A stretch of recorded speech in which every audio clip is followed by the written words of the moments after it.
बेरोजगारी की जब बात होती है रविंद्र चौहान, तो मुझे गोहाना के वो माटूराम हलवाई की वो जलेबी जलेबा जो भी कह दो, उसकी बात फिर से आ जाती है जहन में। जलेबी एक मुद्दा बना 2 दिन पहले, और उसमें भाई एक्सपोर्ट भी करेंगे और इतने लोगों ने नौकरी मिल जाएगी, राहुल गांधी ने कहता पाया गया, और अपनी बाण के लिए एक वो शेर भर बंधवा के भी ले गया जलेबी। बीजेपी घेरती दिखी, अरे जलेबी कौन सी फैक्ट्री में बनती है, जलेबी कैसे एक्सपोर्ट हो जाएगी। दरअसल मुद्दा हो गया बेरोजगारी, वो सेंटर स्टेज पर आ गया क्या, क्योंकि पलटवार भी होने लगे भाई। जैसे वो गैस की पाइपलाइन, वो गंदे नाले के ऊपर कोई पाइपलाइन जा रही है, उसमें से गैस निकाल के पकोड़े तले जा सकते हैं, ऐसे जलेबी भी एक्सपोर्ट हो सकती हैं।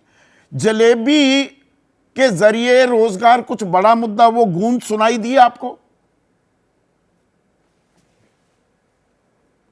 जी बिल्कुल, नमस्कार संदीप जी, बिल्कुल सही बोला आपने, यही है मसला।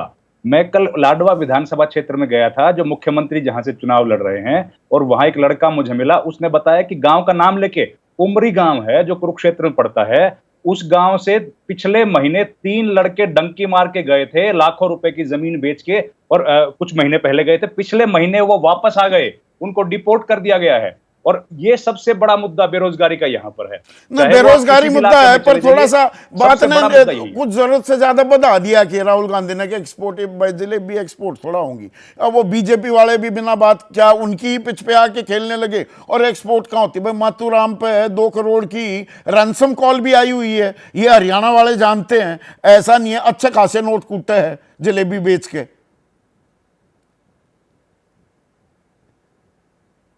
सर देखिए, माथुराम की जलेबी चाहे ना हो एक्सपोर्ट, लेकिन एक बात तो तय है कि बीकानेर की तो होती है, उसकी तो पूरे विश्व में जाती है सर। और उस हिसाब से ये कोशिश की जा रही है कि कम से कम लोगों को जो लोकल प्रोडक्ट्स है, उस प्रोडक्ट को आगे बढ़ाने की कोशिश की जाए। और हरियाणा तो वैसे भी बिजनेस फ्रेंडली इलाका है, दिल्ली से घिरा हुआ है, लेकिन वहां पर बिजनेस के ऊपर ही सबसे ज्यादा असर पड़ा।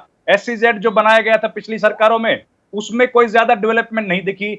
और सबसे पहले देखिए, यहाँ पर मारुति की एजेंसी आई, होंडा की एजेंसी आई, फैक्ट्रीज आई, लेकिन उस तरीके से डेवलपमेंट वहां पर दिखा नहीं। बीजेपी जब कहती है खर्ची पर्ची हमने खत्म कर दी भाई, ना तो पैसे देने की जरूरत पड़ती, ना किसी की पर्ची चालती।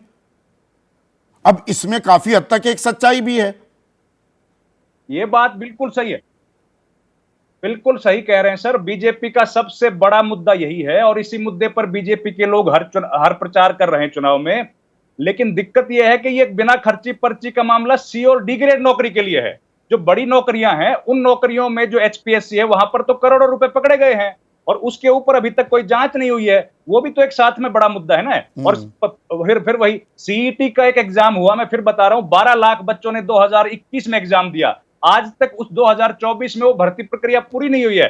25,000 बच्चे आज भी इंतजार कर रहे हैं नौकरी का। तो नौकरियां बिना खर्ची पर्ची के C और D ग्रेड की दी गई, ये बीजेपी की अचीवमेंट्स में से एक है। लेकिन नौकरियां ढेर सारी खाली पड़ी हैं, लोग आज भी बेरोजगारी की लाइन में लगे हैं। और अग्निवीर देखिए, हरियाणा के तो जो लोग हैं, उनमें से आप मानिए कि कोई ऐसी फौज नहीं है, पैरामिलिट्री या सेना की पुलिस हो, या फिर हरियाणा की पुलिस हो, जहां पर यहाँ के बच्चे सिक्योरिटी में ना गए हो। यहाँ तक कि प्राइवेट जो सिक्योरिटी तो मतलब रोजगार एक बड़ा मुद्दा है, पर यहां पर आदेश आपके हिसाब से क्या तय करेगा हरियाणा का चुनावी नतीजा? कौन सा मुद्दा या कौन सा चेहरा, और उसमें दलित फैक्टर जो इतना लंबा प्ले आउट करता दिखा, और आज भी जुड़ गया। आखिरी दिन, प्रचार के दिन, अशोक तंवर का एक बड़े नाटकीय अंदाज में कांग्रेस में घर वापसी कर लेना, यह बीजेपी के लिए क्या झटका साबित होगा? देखिए, मेरा साफ मानना है, कुमारी शैलजा को लेकर भी मेरा ये कहना था, मेरा साफ मत था कि ओवर रीड कर रहे हैं। कुमारी शैलजा इतना बड़ा फैक्टर बन जाएंगी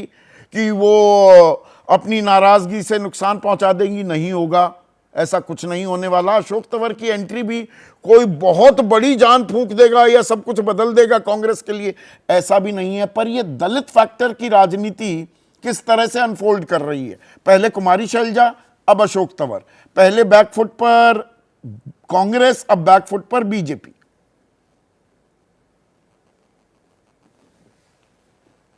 आप सबने सारे मुद्दे डिस्कस कर लिए कि कौन सा मुद्दा होगा जो बीजेपी को हराएगा, या कौन सा मुद्दा चुनाव में चलेगा। आप लोगों ने एक मुद्दा छोड़ दिया, उस मुद्दे का नाम है मरोड़। हरियाणा में बड़ी कहावत है कि चुनाव में ना वो अच्छे खासे की मरोड़ निकाल देते हैं। तो हरियाणा का चुनाव इसलिए नहीं होता कि उनको बीजेपी को हराना है, कांग्रेस पार्टी जिताना, उनको संदीप चौधरी को हराना है, इसलिए वो मुझे जिताएंगे। तो एक बहुत बड़ा फैक्टर मरोड़ का भी है। अब मैं आता हूं, जो आपका सवाल था अशोक तंवर वाला, कि एकदम से सरप्राइजिंग लगा कि सफेदों में थे और महेंद्रगढ़ पहुंच गए। दरअसल सब कुछ स्क्रिप्टेड था। बीजेपी ऐसी पार्टी है जो एक एक चीज़ पर नज़र रखती है, लेकिन उनको कानो कान खबर नहीं हुई कि पिछले लगभग 2 हफ्ते से Ashok Tanwar centre leadership Congress party के टच में थे और उनको लेके पूरी स्क्रिप्ट लिखी जा रही थी कि इनकी ज्वाइनिंग कब होनी चाहिए, कैसे होनी चाहिए, कहाँ होनी चाहिए। और हैरान की बात यह हुई कि सबको मालूम था कांग्रेस पार्टी के अंदर टॉप लीडरशिप को, और जो 2 महत्वपूर्ण जनरल सेक्रेटरीज हैं जो राहुल गांधी काफ़ी नज़दीकी माने जाते हैं, वो इस पूरी एक्सरसाइज को कर रहे थे। तो आखिर तक सस्पेंस बना के रखा, लेकिन जब राहुल गांधी भाषण दे रहे थे अपने मंच से महेंद्रगढ़ में, उस वक्त अशोक तंवर नीचे गाड़ी में बैठ के इंतजार कर रहे थे कि जैसे ही भाषण खत्म होगा तो मेरे पास एक फ़ोन आएगा और फ़ोन के बाद फिर वो ऊपर जाएंगे और फाइनली उनकी ज्वाइनिंग कांग्रेस पार्टी में हो जाएगी। मैं एक चेंज देख रहा हूं संदीप जी, पहली बार कि कांग्रेस पार्टी नैरेटिव पे काम कर रही है। कांग्रेस पार्टी इन चीज़ों की परवाह कभी नहीं करती थी, पहली बार वो नैरेटिव पे काम कर रही है। जिस तरीके से दलित को लेके, शैलजा को लेके बीजेपी ने बार बार मतलब वो नाराजगी से नुकसान की गुंजाइश को लिमिट करती दिख रही है क्या? पर इसके अंदर फिर भी वो मरोड़ और मड़क की जो बात की वो कांग्रेस में भी थोड़ी अभी भी बची हुई है क्या? क्योंकि आखिरी दिन प्रचार के फिर प्रचार से गायब हो गई कुमारी शैलजा और दिल्ली में सोनिया गांधी से मुलाकात करती पाई। एक तरफ आप अच्छी तस्वीर दिखा रहे हैं, भाई अशोक तंवर को पकड़ लाए और कानो कान खबर नहीं होने दी बीजेपी की, पर एक मरोड़ मड़क तो अभी भी बची हुई है।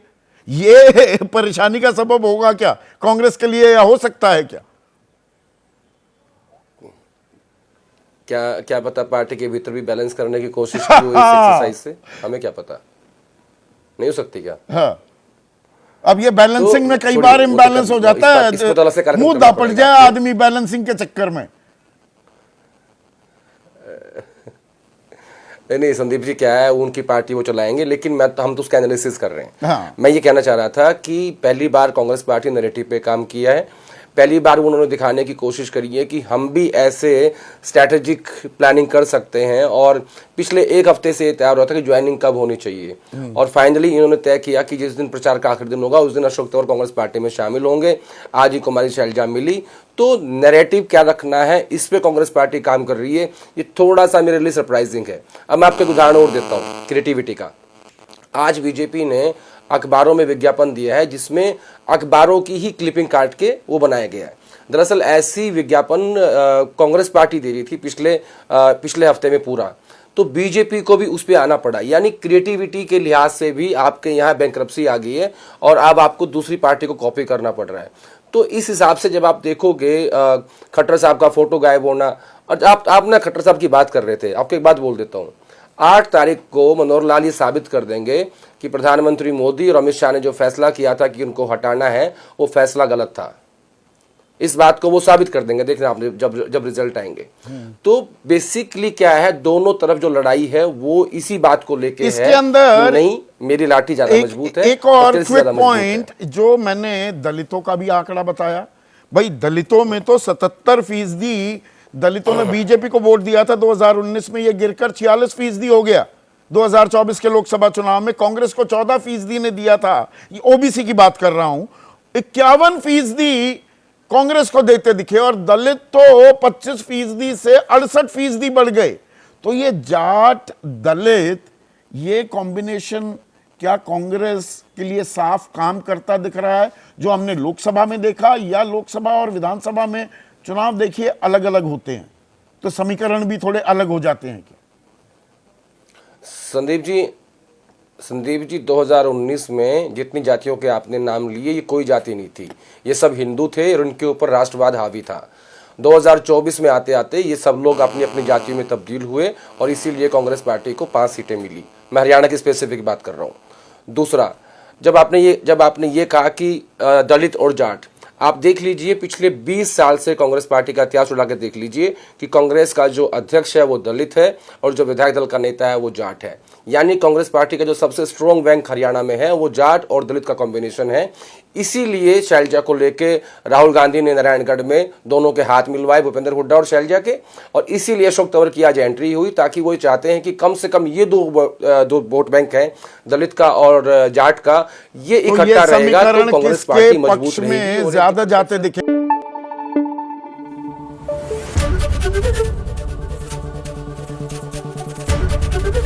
एबीपी न्यूज आपको रखे आगे।